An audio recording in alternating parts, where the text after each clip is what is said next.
નમસ્કાર દર્શક મિત્રો, હું સોનલ ત્રિવેદી. સંપૂર્ણ ન્યૂઝમાં આપનું સ્વાગત છે. જોઈએ આજના મુખ્ય સમાચાર. જગાણા બાબર ગામે કોંગ્રેસનું ઈદ પર્વ નિમિત્તે યોજાયું સ્નેહ મિલન. પૂર્વ મુખ્યમંત્રી શંકરસિંહ વાઘેલાએ ગુજરાત સરકારની આંખમાં ઝેર હોવાના કર્યા આક્ષેપ. બનાસકાંઠામાં મેઘવર્ષાનો શરૂ થયો ત્રીજો રાઉન્ડ. ટપક પદ્ધતિના વરસાદથી જિલ્લાભરમાં શ્રાવણી સરવરિયાનો સર્જાયો માહોલ. ડીસાની કુમારપાટ સોસાયટીના વિવાદિત પ્લોટ મામલે નોંધાઈ સામસામે પોલીસ ફરિયાદ. પોલીસે સ્થળ સ્થિતિનું પંચનામું કરતા બિલ્ડર લોબીમાં પ્રસરી ઉત્તેજના. સંપૂર્ણ ન્યૂઝમાં દર્શન કરો પાટણના સ્વયંભૂ મોળેશ્વર મહાદેવના. સરહદના સીમાડે રક્ષણ બનીને બેઠેલા મોળેશ્વર મહાદેવના દર્શન માત્રથી લોકો ધન્ય બને છે.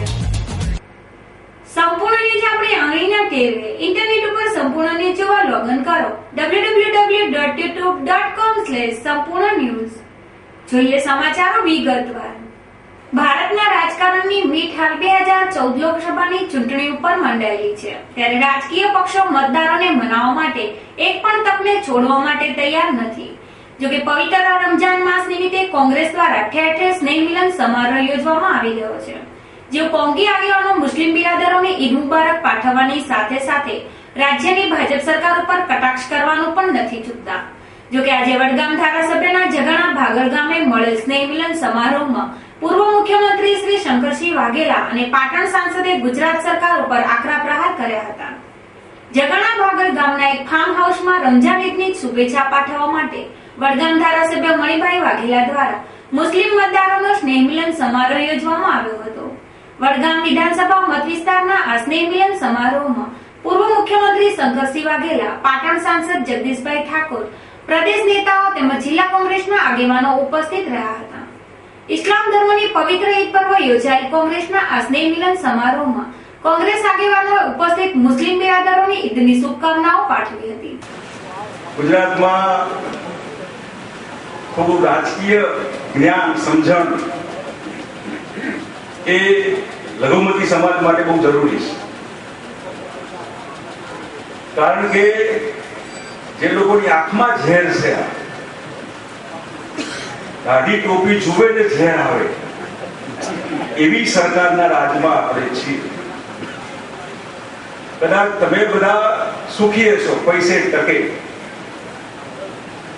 પણ અંદરથી કંઈક ને કંઈક તમને આ રાજ્યમાં, ગુજરાતમાં સેકન્ડ સિટીઝન, એક અજ્ઞાત ભય જેને કહી શકાય. તમે કરોડપતિ છો, તમે પહેલવાન છો, તમે રિવોલ્વર રાખતા છો, રાઇફલ રાખતા છો, તો પણ સરકારનો ભય ક્યાંક ને ક્યાંક તમને છૂપતો હશે, ડંખતો. તમારે બેઠો છે, સાક્ષી છે. આ તમારે ને મારે જોવાનું છે, એનો અંત તમારે ને મારે જોવાનો છે. ખુદા એને કહે છે, મારો મોલા એને કહે છે કે તારે જેટલી રમત રમવી હોય એટલી રમ. વારો આવવા દે. 100 તારા ગુના નક્કી છે એટલા પૂરા કરને. 101 જો તારો ભૂકો ના બોલાવી દઉં તો મારો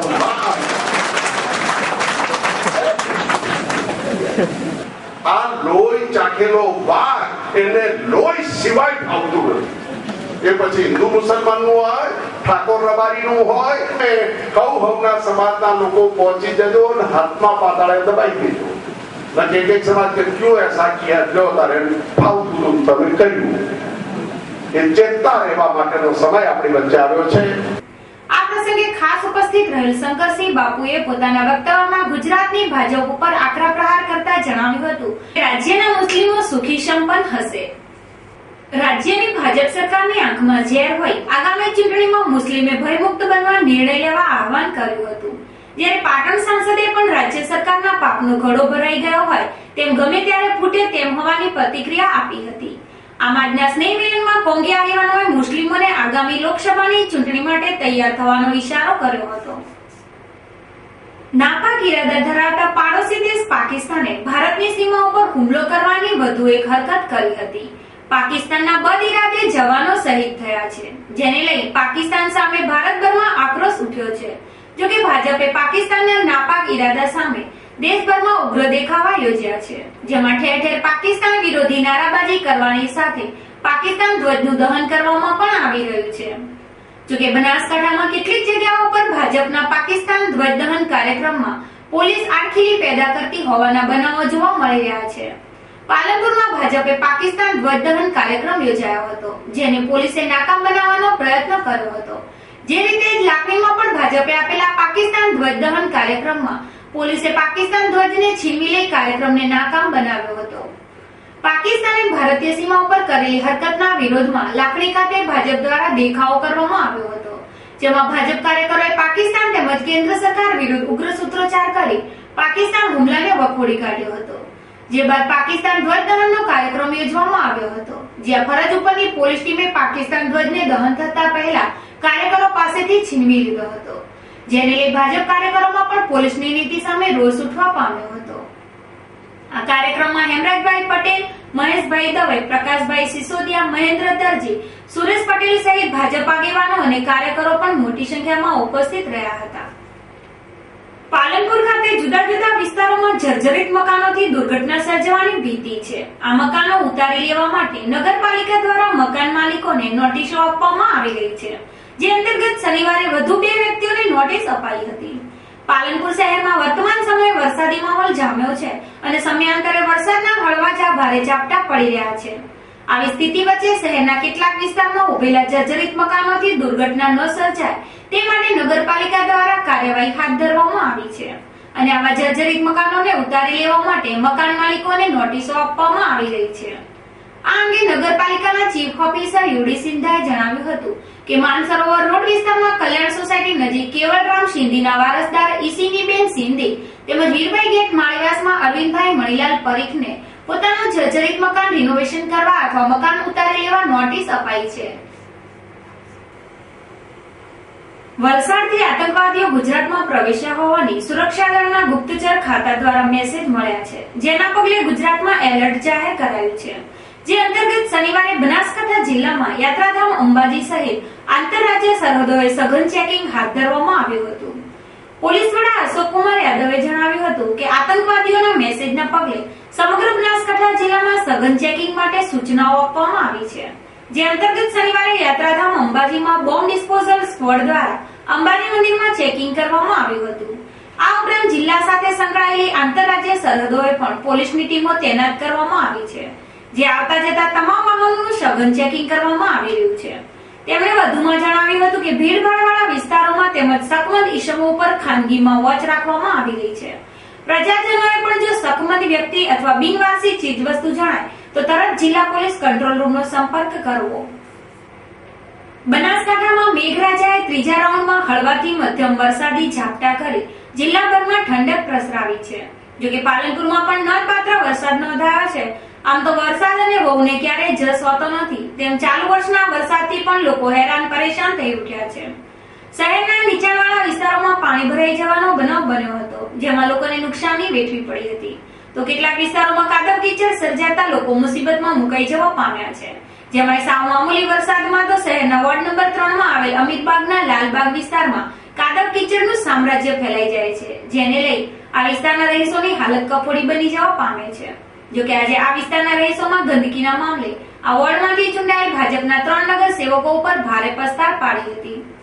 અમીરબાગના લાલબાગ વિસ્તારમાં હાલ વરસાદના કારણે ભારે કાદવ કીચડ ફેલાયેલો છે, જેને લઈ આ વિસ્તારના રહીશોને મકાન બહાર નીકળવું પણ મુશ્કેલ બન્યું છે. જોકે વરસાદી પાણીના ભરાવાથી ખદબદી ઉઠેલ કાદવ કીચડના કારણે ઝેરી મચ્છરોનો ઉપદ્રવ વધ્યો છે, જેને લઈ આ વિસ્તારમાં ઘેર ઘેર માંદગીના ખાટલા ખડકાયા છે. જેને લઈ આ વિસ્તારના રહીશોમાં સ્થાનિક નગરસેવકો પ્રત્યે ભારે રોષ ભભૂકી ઉઠ્યો છે.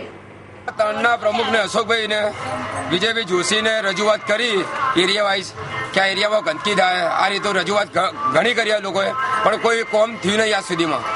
એ લોકો ખાલી સોસાયટીની અંદર કામકાજ કર્યું કે મોહલ્લાની અંદર કોઈ દિવસ કામકાજ કે કોઈ દિવસ જોવા માટે નહીં આવ્યા કે મોહલ્લાની અંદર શું પોઝિશન ખાલી એમને ધ્યાન રાખ્યું તો ખાલી સોસાયટીની અંદર જ ધ્યાન રાખ્યું કે એ મોહલ્લાની અંદર એ લોકો ધ્યાન રાખ્યું નહીં. એ લોકો હાલની પરિસ્થિતિ તમે દેખાઈ આવે કે દેખો હાલની પરિસ્થિતિ ઘેર ઘેર મધવાડ કે ધરોઈનું પાણી પીવાનું હોય એમાં બી પલીતા જેવું એકદમ ગંદુ પાણી આવે. બસ અહીંયા રસ્તાની વ્યવસ્થા નથી કે ગટર પાણીની વ્યવસ્થા નહીં. આ રોગચાળો ફાટશે એની જવાબદારી કે આ ગટરોને નથી સાફ કરતા, નથી એરિયામાં કોઈ દેખવા રોડ કે નળ કોઈ કરવા. આજ સુધી આ ખાડા ખડિયા ભરેલા અને રોગચાળો ફાટે છે કરે કે નથી આ એરિયામાં ખાડા ખડિયા વગેરે કરવા આયા કે આજ સુધી બધા સાફ સફાઈ કરવા આયા. આ પાણી ખાડા ભરેલા છે આજ સુધી હર્ષાબેન કે હું 5 વર્ષ આવી હવે મારે આવવાનું નથી. આજ સુધી કોઈ દાડો હર્ષાબેન હોય દેખવા આવ્યા નથી. ને મહિનામાં આજ સુધી એના નિરાકરણ નહીં આવે તો આજ સુધી મ્યુનિસિપાલિટીમાં 15 દિવસ રાહ દેખશો, નહીં તો ભૂખ હડતાલ ઉપર ઉતરશો, નહીં તો તોડફોડ કરશો. એની જવાબદારી હર્ષાબેનની રહેશે. આ વિસ્તારના રહીશોએ આજે સંપૂર્ણ ન્યૂઝ સમક્ષ સ્થાનિક નગર સેવકો સામે આક્રોશ સાથે બળાપો ઠાલવ્યો હતો. તેમને જણાવ્યું હતું કે આ વિસ્તારમાંથી ચૂંટાયેલ હર્ષાબેન મહેશ્વરી નંદા સાહેબને માત્ર મોટી સોસાયટીમાં જ રસ દેખાય છે. તેમને ગરીબોની ચિંતા નથી. તેમના બાપે હાલ અમારે નર્ક જેવી જિંદગી વિતાવવી પડે છે. તેમજ તેમને તેમની સમસ્યાના ઉકેલ માટે પાલિકા સામે મોરચો માંડવાની ચીમકી પણ ઉચ્ચારી હતી. આ અમીરબાગ લાલબાગના રહીશો ગંદકીના મામલે સ્થાનિક નગર સેવકોનો ઘેરાવો કરે તે પહેલા તેમની સમસ્યાનું નિરાકરણ લાવવામાં આવે તે જરૂરી છે. બનાસકાંઠા જિલ્લામાં છવાયેલ ઘનઘોર વરસાદી માહોલ છતાં ગઈકાલે પણ શ્રાવણી સરોડા એટલે કે ટપક પદ્ધતિનો વરસાદ યથાવત રહેવા પામ્યો હતો. જોકે આકાશમાં ગોરંભાયેલા વાદળા ગમે ત્યારે વરસી પડવાની સંભાવના છે.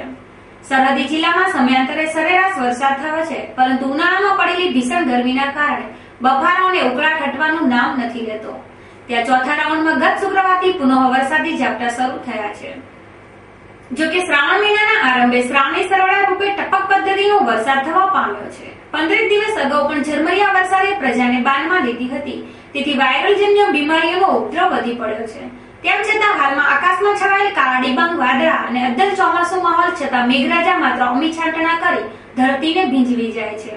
શુક્રવારે ભારે વરસાદી ઝાપટાથી નીચાણવાળા વિસ્તારો અને જાહેર માર્ગો ઉપર ભરાયેલ વરસાદી પાણી સરળતાથી સુકાતા નથી, તેથી કાદવ કીચડ સામે માખી મચ્છરોનો ઉપદ્રવ વધી પડ્યો છે. તેથી કંટાળેલી પ્રજા મેઘરાજા ભરપૂર વરસી ઉઘાડ કાઢે તેવું ઝંખે છે. જોકે આકાશમાં ગોરંભાયેલા વાદળા ગમે ત્યારે વરસી પડવાની સંભાવના છે. ડીસાના કુમારપાળ સોસાયટીના પ્લોટ નંબર 13 ના વિવાદમાં સામસામે ફરિયાદ નોંધાતા પોલીસ સ્થળ ઉપર જઈ પંચનામું કરી કાયદેસરની કાર્યવાહી હાથ ધરી છે. બનાવના પગલે બિલ્ડર લોબીમાં ઉત્તેજના છવાઈ છે. વેપારી મથક ડીસામાં જમીનના ભાવો આસમાને આંબી રહ્યા છે, જેથી જમીન સહિત મિલકત સંબંધી ગુનાઓનો ગ્રાફ ઉંચકાયો છે. ત્યારે સામસામે નોંધાયેલી ફરિયાદની મળતી વિગતો મુજબ શહેરની કુમારપાળ સોસાયટીમાં આવેલ પ્લોટ નંબર 13 ની માલિકીના મુદ્દે 1989 થી હિતેશભાઈ હરેશભાઈ જોશી અને ગંગારામ પોપટ વચ્ચે વિવાદ છેડાયો હતો.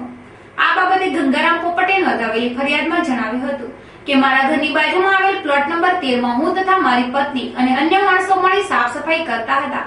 ત્યારે હિતેશભાઈ જોશી તથા અન્ય 10-12 ઈસમો સ્વિફ્ટ કાર અને 2 બાઇક લઈને આવેલા અને હથોડા તથા લોખંડની પાઇપો વડે હુમલો કરી છૂટી ઈંટો ફેંકી હતી તથા મારા જમણા હાથે પાઇપ ફટકારી જાનથી મારી નાખવાની ધમકી પણ આપી હથોડા ફટકારી મારા ઘરના બારી બારણાને પણ નુકસાન પહોંચાડ્યું હતું. એમાં એવું છે કે શ્રી ગંગારામભાઈ વકીલ જે છે એમને એક ફરિયાદ નોંધાવી છે પોલીસ સ્ટેશનમાં રાયોટીના ગુનાની, અને હિતેશભાઈ જોશી અને એમની સાથેના બીજા 10 થી 5 જેટલા અજાણ્યા ઈસમોએ હથોડા તથા એમ કે પાઇપ વગેરેના સાધનો સાથે એક કાર અને 2 મોટરસાઇકલ પર આવી અને ત્યાં જે એક તકરારી જે પ્લોટ છે એ તકરારી પ્લોટની જે દિવાલ હતી એને એમ કે તોડફોડ કરેલી છે અને મારામારી કરી છે, થોડા બધા ગુનો નોંધાવેલ છે. અને એની સામે હિતેશભાઈએ પણ મોડી રાતના વકીલ સાહેબની સામે મારામારી ના સંદર્ભમાં એમના વિરોધમાં એમ કે એમને મારી નાખવાની ધમકી આપી એવો ગુનો નોંધાવેલો. બંનેની પોલીસ તપાસ ચાલુ છે. મૂળ વસ્તુ જે છે હકીકત તકરારી એ પ્લોટની વાત છે અને પ્લોટનું બંને પાર્ટીને એવું કહેવું છે કે એકનો મનાઈ હુકમ છે અને બીજાને એવું કહેવું છે કે આ કોઈ મનાઈ હુકમ નથી. અમે અંદર બધા જમતા હતા અને એ બહાર આવ્યો, આવીને બોલ્યો કે હિતેશ બહાર આવ. એટલે અમે દોડીને અમે બે બહાર આવી સાસુ બહુ. એટલે કોણ આવ્યા હતા? ગંગારામનો છોકરો બી પોપટ. એટલે વકીલ? હા વકીલ, ગંગારામ વકીલ ને એનો છોકરો નાનો બે ને આયા. અમે દોડીને બહાર આવ્યા કે કોણ આવ્યું? એટલે અમારી બીબલી બોલી નાની પપ્પા તમને બોલાવે. હવે અમને તો ગાડી આવી એટલે એને તો આવી તો એ આવ્યો બહાર હિતેશ આવ્યો એટલે હિતેશ હાથમાં ફોન જ હતો એના. તો અહીં હિતેશ આવ્યો એટલે અહીં ગાડી ઉભી રાખીને એને બોલ્યા તારે કે ફોન બંધ કરવા એને બોલાવી દે કે, અને અમારે ફોન ની જરૂર કોઈને નથી કરવાની. પોલીસ ગણે તો હું ને ગુંડા ગણે તો હું બધો કે તારે કાપી છે, બેસ ગાડીમાં બેસ કે ગંગારામ બોલ્યા. આવી ધાક ધમકી દીધી. અમે સોસાયટી વાળા પહોંચ્યા હતા, બહાર હતો અમે હતો. પછી અમે બિયોણો અમે એને ઉત્તર આલ્યો નહીં અને એ ગાડીમાં મને પકડીને એને લઈ જાય, પણ અમે દરવાજા બંધ કરીને અંદર જતા રહ્યા. બસ હિતેશભાઈના જણાવ્યા મુજબ આ પ્લોટ બાબતે કોર્ટનો ચુકાદો અમારી તરફેણમાં આવ્યો છે. તેની સામે ગંગારામ પોપટે કોર્ટમાં દીવાની રાહે અપીલ દાખલ કરી છે, જે તકરાર કોર્ટમાં ચાલી રહી છે. તેમ છતાં ગતરોજ આ પ્લોટમાં કમ્પાઉન્ડ દિવાલ બનાવતા હોવાની માહિતી મળતા હિતેશભાઈ ત્યાં કામ રોકવા માટે ગયા હતા. ત્યારે ગંગારામ પોપટ, તેમના પત્ની અને મજૂરોએ તેમના ઉપર હુમલો કર્યો હતો. આ મતલબની તેમણે શહેર ઉત્તર પોલીસ મથકે ફરિયાદ નોંધાવી હતી. હવે આ તમે જે બનાવની મને વાત કરો છો ભાઈ, ખરેખર તો ડીસા શહેરમાં આ જમીન માફિયાઓ હદ કરી દીધી છે. 1989માં મેં બાના ચીટના આધારે આ પ્લોટ નંબર 13 વેચાતો રાખ્યો હતો, મારા મકાન નડીને છે. અને 89 સાલથી જ્યારે મેં એ લોકો ભાઈઓને ડિસ્પ્યુટ પડાયા અને મને એ લોકો પોઝિશન આપ્યું ત્યારે મેં એને પેમેન્ટ કર્યું છે. મારી પાસે એની ચીટ પણ છે. પણ પછી ભાવ વધ્યા એટલે એ લોકો ગમે તેમ એડજસ્ટમેન્ટ કરી એટલે કે તમે અડધો પ્લોટ તમારી પાસે રાખો અને બાકીનો હું દસ્તાવેજ પછી કરી આપીશ. એમ કરતાં કરતાં વર્ષો નીકળી ગયા. પછી મારી સામે એમને લિટિગેશન્સ ઊભા કર્યા. એ બધા જ લિટિગેશનમાં છેલ્લે રેગ્યુલર દીવાની અપીલ 74/2005નો બનાસકાંઠાના મહેરબાન એડિશનલ સેશન જજ અને જોઈન્ટ ડિસ્ટ્રિક્ટ કોર્ટે નિકાલ આપ્યો અને કહ્યું કે ભાઈ આ જે છે દાવો ચાલે ત્યારે આનો આખરી નિકાલ આવી શકે, બાકી આ રીતે કંઈ આખરી નિકાલ વચગાળાની રીતે આવી શકે નહીં. આ હરેશ રામજીનો છોકરો જે છે ને હિતેશભાઈ, એ અનવી ખોટી વાતો ગામમાં ફેલાવે અને કે વકીલો આવું કરે છે તેવું કરે છે, આવું કોઈ પ્રશ્ન જ નથી. અને મારે એવું કોઈ સપને બી કલ્પના ન કરીએ કોઈની પ્રોપર્ટી સાર પણ કંઈ લેવા દેવા છે. પણ એ લોકો કહે છે કે મારામારી કરવા આવ્યા હતા સાહેબ, એવું એવું પછી આ જે મારી બાજુનો પ્લોટ છે એમાં ગંદકી થતી હતી. સ્વાભાવિક રીતે મેં ગંદકી ખાલી કરીને તો ગાર્ડનિંગ જેવું કરવાની મેં કોશિશ કરી. અને સવારે પોતે આવ્યો મારી પાસે, એટલે મેં એને પ્રેમથી વાત કરી, ભાઈ તું 2 જણને ગમે તેને બોલાવી લે, મેં કંઈ ભૂલ કરી હોય મારું એવું તો બેસીને એનો ઉકેલ કરીએ. એના બદલે સાંજે 5:30 વાગે બહારના ગુંડાઓને મોટા મોટા હથોડા લઈને આવી અને મારી આખી દિવાલ પડવા લાગ્યા. અને મેં એમને કહ્યું ભાઈ કાયદો હાથમાં ન લો, તમે આવી રીતે કબજો ન કરી શકો મારા પ્લોટનો. એટલે છેવટે ના છૂટકી જ્યારે હું નીચે ઉતરીને આવ્યો છું એટલે મારા ઉપર જીવલેણ હુમલો થયો છે. મજાની વાત એ છે, મને હવે જે માહિતી મળી છે એ પ્રમાણે એ લોકો પોલીસ સાથે ગોઠવણી કરીને આવ્યા હતા. પોલીસને જ્યારે હું ફોન કરું છું બધું પતી જાય પછી પોલીસ આવે છે. અને આજની તારીખમાં બહારના ગુંડાઓને પકડવાની પોલીસે તસ્દી નથી લીધી. ડીએસપી સાહેબને વાત કરો તો ડીએસપી સાહેબ છે કુછ એસા લગતા હૈ, કુછ એસા હૈ, કુછ એસા હૈ. એટલે આજે વકીલ થઈ ગયા છીએ એટલે જાણે આપણે ગુનેગાર હોઈએ. આપણે કાયદાને માન આપવા માંગીએ છીએ, કાયદા પ્રમાણે ચાલવા માંગીએ છીએ અને અવનવી અફવાઓ ફેલાવે છે, આ કરે છે તે કરે છે. આ રહી અપીલનું પરિણામ છે એ હું આપને આપું છું. હાલ અત્યારે પોલીસમાં બહેરો કે અમને મારવા આવ્યા છે એને ગુંડા લઈને આવે. મેં સ્વાભાવિક રીતે કીધું ભાઈ તારે ગુંડા ગોતવા જવું પડશે, આ બરાબર નથી. ને એટલે આ બહેરાઓને બીજાથી જે ચઢાવણી કરી અને અમારા વિરુદ્ધમાં રજૂઆત કરવાની કોશિશ કરી રહ્યા છે. અમારા આખા મેલાને ખબર છે કે ગુંડાઓ ક્યાં આવ્યા છે, ક્યાં તોડફોડ કરી છે. અને એ પછી બહારના કોઈ ડીસા શહેરનું કે આજુબાજુનો ભડતનો કે મુડેઠાનો કોઈ માણસ નથી. મને ખબર છે આ લોકો ડીસર આ જે માફિયા ટીમ છે એ ટીમે ડરાવવાની કોશિશ કરી છે. અને અમારે જેવા તો કહી છે કે ઈશ્વર સિવાય કોઈથી અમે ડરતા. આ પ્લોટ તમારો જ છે? આ પ્લોટ સંપૂર્ણ મારી માલિકીનો છે અને આખા દુનિયાના આખા મહોલ્લાને ખબર છે મારો કબજો છે, મારી માલિકીનો. લિટિગેશન્સમાં એનો ફાવટ નથી આવી એટલે હવે કાયદો હાથમાં લેવા. એ લોકો કહે છે કે અમારો પ્લોટ છે કે અમે વેચ્યો જ નથી. પણ આ ડોક્યુમેન્ટ રહ્યા ને, આ ડોક્યુમેન્ટ રહ્યા અને પરિણામ રહ્યું. આ મતલબની સામસામે ફરિયાદો ન થતા ઉત્તર પોલીસ મથકના પીઆઈ જેડી સુતરિયાએ સ્થળ ઉપર જઈ પંચનામું કરી આગળની કાર્યવાહી હાથ ધરી છે. ડીસાના લાયન્સ હોલ ખાતે ભારત વિકાસ પરિષદ ડીસા શાખા દ્વારા સમૂહ લગ્ન સ્પર્ધા યોજવામાં આવી હતી, જેમાં વિવિધ 20 શાળાના વિદ્યાર્થીઓમાં રાષ્ટ્રીય ગાનની કૃતિઓ રજૂ કરી વાતાવરણમાં રાષ્ટ્રીય ચેતના જગાવી હતી. લાયન્સ હોલ ખાતે નવીનચંદ્ર દલાજી ગેલોદના અધ્યક્ષસ્થાને યોજાયેલ ભારત વિકાસ પરિષદની રાષ્ટ્રીય સમૂહગાન સ્પર્ધામાં શાંતિલાલ કે સંઘવી, હરેશભાઈ પઢિયાર, પીઆઈ કેડી નુકુમ, ઉત્તર પ્રાંત પ્રમુખ અજયભાઈ જોશી સહિત નગરના આગેવાનો અને ભારત વિકાસ પરિષદના હોદ્દેદારો તેમજ સભ્યો ઉપસ્થિત રહ્યા હતા. આજે 11 ઓગસ્ટ રવિવારે ભારત વિકાસ પરિષદ તરફથી રાષ્ટ્રીય સમૂહગાન સ્પર્ધાનું આયોજન થયેલું છે. છેલ્લા 13 વર્ષથી મેં સંસ્થા દ્વારા રાષ્ટ્રીય સમૂહગાન સ્પર્ધાનું આયોજન કરતા હોઈએ છીએ. તેમાં ડીસા શહેરની અલગ અલગ શાળાઓમાંથી બાળકો પ્રાથમિક વિભાગ, માધ્યમિક વિભાગ અને સંસ્કૃત વિભાગમાં ચેતના કે સ્વર નામની બુકમાંથી જે ગીતો આપેલા છે અને સંગીતમાં લયબદ્ધ કરી અને અહીં આવે છે અને લાયન્સ હોલમાં એનું પ્રેઝન્ટેશન હોય છે, કોમ્પિટિશન હોય છે. અને તેમાંથી એક પ્રાથમિક વિભાગમાં 3 ઇનામ, માધ્યમિક વિભાગ 3 ઇનામ અને સંસ્કૃત વિભાગ 2 ઇનામ આપતા હોઈએ છીએ. અને આ બધી પદ્ધતિમાં સંગીત શિક્ષક દ્વારા અને સંગીતના માસ્ટર દ્વારા જ આ પ્રેઝન્ટેશન કરવામાં આવતું હોય છે.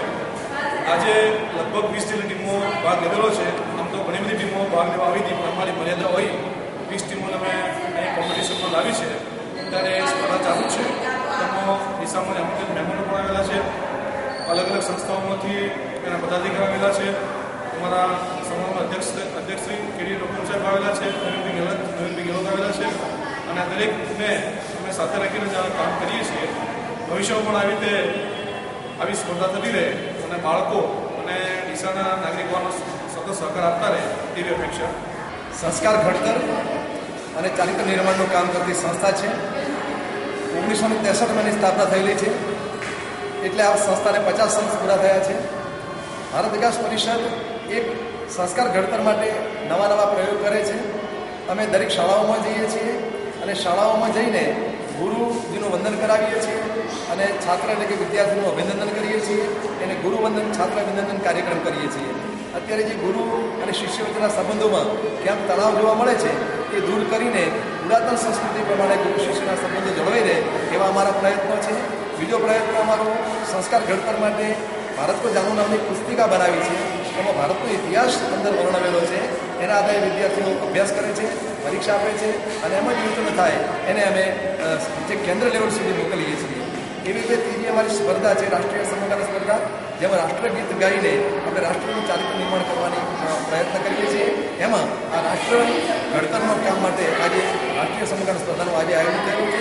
એમાં ખૂબ સરસ મજાનો કાર્યક્રમ થઈ રહ્યો છે. એને અમે ખૂબ મહેમાનોને વધાવીએ છીએ અને દરેક વિદ્યાર્થીઓને અભિનંદન આપીએ છીએ.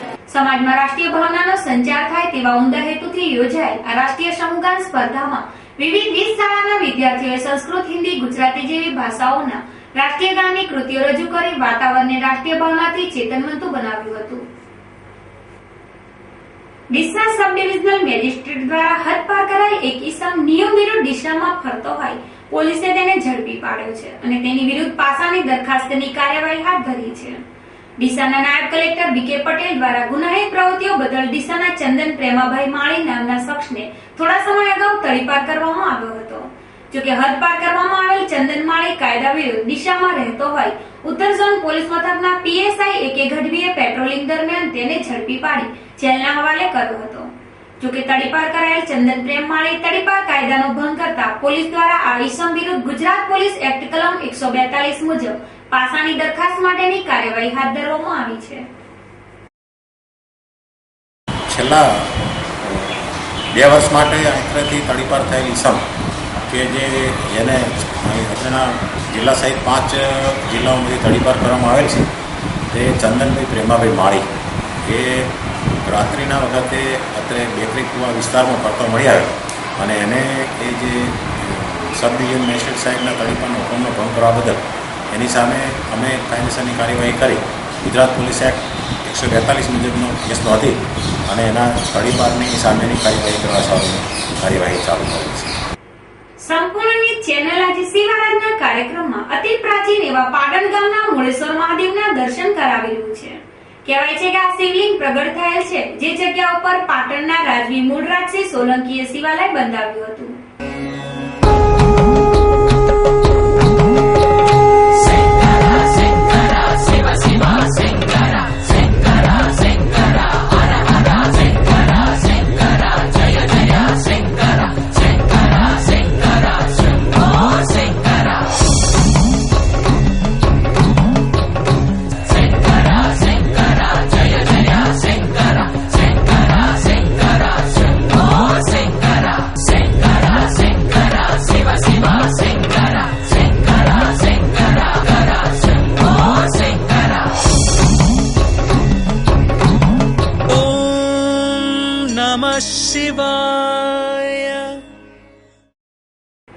ભારત રાષ્ટ્રનું છેલ્લું ગામ એટલે વાવ. તાલુકાનું પાટણ ગામ આ નાનું સરખું ગામ મૂળેશ્વર મહાદેવ મંદિરના કારણે આજે જગવિખ્યાત બન્યું છે. આ ગામમાં 1200 વર્ષ પુરાણું શિવાલય આવેલ છે. કહેવાય છે કે અહીંયા ભગવાન શિવનું શિવલિંગ સ્વયંભૂ પ્રગટ થયેલું છે. જે શિવલિંગની પૂજા પાટણના રાજાએ મૂળરાજ સોલંકીએ કરી હતી અને આ જગ્યા ઉપર મંદિરનું નિર્માણ કર્યું હતું, જેના કારણે આ શિવધામનું નામ મૂળેશ્વર મહાદેવ પડ્યું છે. પાટણના મૂળેશ્વર મહાદેવ વિશે એવી દંતકથા રહેલી છે કે વાવ તાલુકાના આ જંગલ વિસ્તારમાં એક ગાય માતા દરરોજ એક ઝાડીમાં જઈ દૂધાભિષેક કરતી હતી. જોકે લોકોએ આ જગ્યાની તપાસ કરતા આ જગ્યા ઉપર એક શિવલિંગ જોવા મળ્યું હતું, જેને લઈ લોકો આ શિવલિંગની પૂજા કરી હતી. સમય જતા પાટણના રાજા મૂળરાજસિંહ સોલંકીએ આ વિસ્તારમાં પડાવ નાખ્યો હતો. તેમને પણ આ ચમત્કારી શિવલિંગની પૂજા કરી આ જગ્યા ઉપર મંદિરનું નિર્માણ કાર્ય હાથ ધર્યું હતું. જેનું કામ અધૂરું રહી જતા પાછળથી રાજા સિદ્ધરાજ સોલંકીએ મંદિર નિર્માણ કાર્ય પૂરું કર્યું હતું. અહીંયા આગળ પહેલાં હડંબા વન કહેવામાં આવતું. હડંબા વનની અંદર રાક્ષસો રહેતા હતા. એના માટે પછી અહીંયા શંકર ભગવાનની એક વખદાની અંદર એક અપૂજ્ય અંદર શિવનું લિંગ હતું. અહીંથી કોરેટી 5 ગાઉ થાય. કોરેટીના એક સુથારની ગાય દરરોજ આવી અને દૂધ ઓટોમેટિક ઓતળામાંથી નીકળી જતું. એટલે તપાસ કરતા એવું મળ્યું કે અહીં કંઈક હોવું જોઈએ, અહીંથી દૂધ નીકળે છે, શાના માટે નીકળે જોયું એટલે અહીં અપૂજ્ય શિવનું લિંગ નીકળ્યું. એટલે એનું નામ છે દુધેશ્વર. પછી આ ભારતનું છેલ્લું ગામ આ બાજુ પૂર્વ અને પશ્ચિમ દિશામાં એકદમ આવી ગયું. પાકિસ્તાનની સરહદ બિલકુલ નજીક. એ વખત મૂળરાજ સોલંકીનું રાજ ચાલતું હતું. મૂળરાજે તપાસ કરાવી કે અહીંયા આપણે શું કરવાથી જીત મેળવી શકો. એ લોકોએ અહીં આવીને પડાવ નાખ્યો, તપાસ કરી અને મૂળરાજ સોલંકી આ મૂળેશ્વર મહાદેવનું મંદિરની તૈયારી કરી. એટલે કારીગરો થોડા બેઈમાન નીકળ્યા. અહીંયા આગળ બધો આખું આરસપણનું બનાવવાનું હતું. એનું ધાંગધ્રા પથ્થરનું એ લોકોએ પથ્થરનું બનાવ્યું. મૂળરાજની કલ્પના અધૂરી રહી ગઈ અને મંદિર શિખર બન્યો અને પાછળનું કામ જે હતું એ સિદ્ધરાજ સોલંકીએ પૂરું કર્યું. પહેલું આ પાટણ છે અને મૂળરાજ સોલંકીનું મંદિર, મૂળરાજ સોલંકીએ બંધાવેલ મૂળેશ્વર મહાદેવનું મંદિર દર સોમવારે એટલે શ્રાવણ માસના દર સોમવાર 4 સોમવાર હોય કે 5 એમને જનરલી મોટી સંખ્યામાં મેળો ભરાય. પછી શિવરાત્રિની અંદર પણ મેળો ભરવાય. તો સંતો મહંતો અને દરેક જે પ્રવાસી અને એક ઈશ્વરીય અભિલાષી માણસ છે એ દરેક એમનો લાભ લે છે અને એક દાદાની કૃપા દરેક વ્યક્તિ ઉપર છે. અને પ્રાચીન મંદિર છે અને સ્વયંભૂ મહાદેવ જે દુધેશ્વર મહાદેવ છે અને પછી પાછળથી મૂળરાજ સોલંકીએ મૂળેશ્વર મહાદેવ બનાવેલ. તો આ ભૂમિ ઉત્તમ પૂર્વ કોઈ સંતો મહંતોની તપસ્યા કરેલ દેખાય એવું દરેક મુખ્ય ચર્ચા છે. કેટલા વર્ષ જૂનું મંદિર? વર્ષ પૂર્વે કે સોલંકી રાજ્ય હશે એ સમયનું મૂળ. જોકે 1200 વર્ષ પુરાણા આ શિવ મંદિરે શિવરાત્રી તેમજ શ્રાવણ માસના દર સોમવારે મેળો ભરાય છે. તેમજ વર્ષ દરમિયાન દૂર દૂરથી ભક્તો દર્શનાર્થે આવે છે. આમ સરહદના સીમાડે રક્ષણ બનીને બેઠેલા પાટણના મૂળેશ્વર મહાદેવના દર્શન માત્રથી લોકો ધન્ય બની રહ્યા છે. ફરી એક નજર આજના મુખ્ય સમાચાર ઉપર. જગાના બાબર ગામે કોંગ્રેસનું ઈદ પર્વ નિમિત્તે યોજાયું સ્નેહ મિલન. પૂર્વ મુખ્યમંત્રી શંકરસિંહ વાઘેલાએ ગુજરાત સરકારની આંખમાં ઝેર હોવાના કર્યા આક્ષેપ. બનાસકાંઠામાં મેઘવર્ષાનો શરૂ થયો ત્રીજો રાઉન્ડ. ટપક પદ્ધતિના વરસાદથી જિલ્લાભરમાં શ્રાવણી સરવરિયાનો સર્જાયો માહોલ. ડીસાની કુમારપાળ સોસાયટીના વિવાદિત પ્લોટ મામલે નોંધાઈ સામસામે પોલીસ ફરિયાદ. પોલીસે સ્થળ સ્થિતિનું પંચનામું કરતા બિલ્ડર લોબીમાં પ્રસરી ઉત્તેજના. સંપૂર્ણ ન્યૂઝમાં દર્શન કરો પાટણના સ્વયંભૂ મૂળેશ્વર મહાદેવના. સરહદના સીમાડે રક્ષણ બનીને બેઠેલા મૂળેશ્વર મહાદેવના દર્શન માત્રથી લોકો ધન્ય બને છે. આ હતા અત્યાર સુધીના સમાચાર. વધુ સમાચાર સાથે ફરી મળીશું. નમસ્કાર.